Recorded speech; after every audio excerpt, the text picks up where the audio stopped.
Let's rewind to the beginning. Big Bang is called the standard model. Now, there's many problems with the standard model. We have the problem of thermodynamics. You see, all science, to be counted as science, it has to be observable. If it's not observable, then it's not science. And we've never observed any violation of the laws of thermodynamics except for one instance, which I'll get to in a second.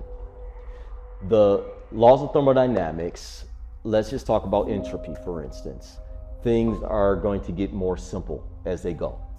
Chance may cause the building-wise decaying to have a crack that kind of looks like a smiley face a little bit, but that smiley face is not going to somehow little by little become more complex. It'll look like a smiley face for a while, and then it's going to fade away because you know it wasn't an intentional smiley face, just coincidental-wise decaying. It's an entropy. If you notice that smiley face looks more defined, then you know that someone has been there drawing that smiley face. Everything comes to a state of simplicity. Mountains are decaying. They're turning into crumbles. The earth is winding down. The sun is winding down. Everything is winding down. Nothing is becoming more complicated. Everything is becoming more simple. That is observable science. Now, we'll talk about evolution between kinds, where maybe a fish can become a monkey, can become a person, but that has never been observed. Darwin today would say that evolution is wrong because what he wrote is that it's plain and simple. He believes that, okay, maybe the monkeys would have evolved into humans, but to do that, you should find a whole millions and millions of skeletons. We have millions of skeletons of monkeys, millions of skeletons of humans, but they don't have millions of skeletons of all the steps in between, which would indicate that that is not logical, as what Darwin said.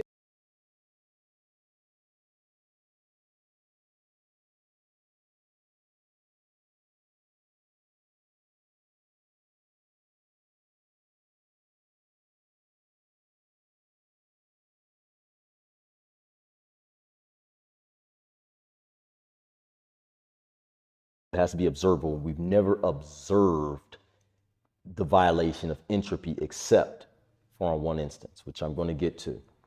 So if the universe was a state of nothingness, now this is usually when people start to reach and grab. It's okay, it started with the Big Bang until I say this, then they'll say, well, maybe the Big Bang didn't start, and they'll just rescind their words, almost reflex, and not think, well, I just said it started, so I was wrong, so I could continue to be wrong.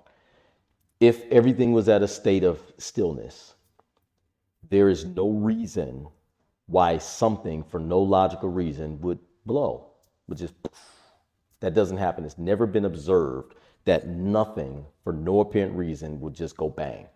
And it could have been lots of pressure built up, but that pressure is energy. That energy would have had to have been started somewhere. Things can't just all of a sudden just forever in the all of ancient eternity be pressurized and then for no logical reason, countless trillions of eons later, it'll just decide to blow and become, we don't see that.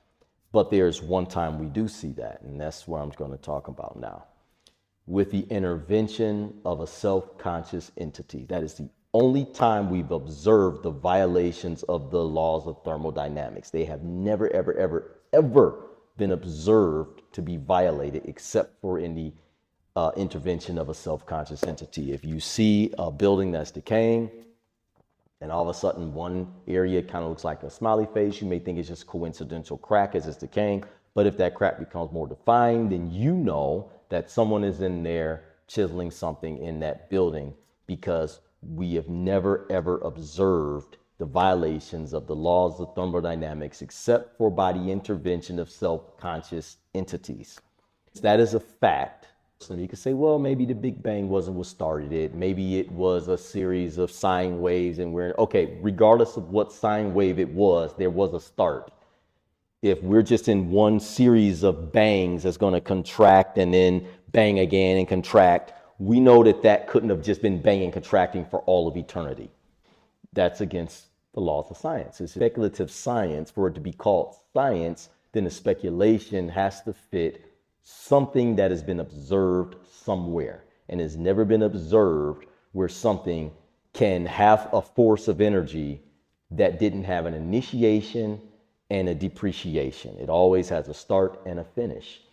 So we know that that sine wave must have started at some point in time. And maybe we're just somewhere in that sine wave, but regardless, however far you rewind stuff back, you rewind it back, eventually you get to an origin. That's observable, that's unarguable. And it's a fact that the laws of thermodynamics would make it absolutely impossible for that origin to have ever started except for by the intervention of a self-conscious entity.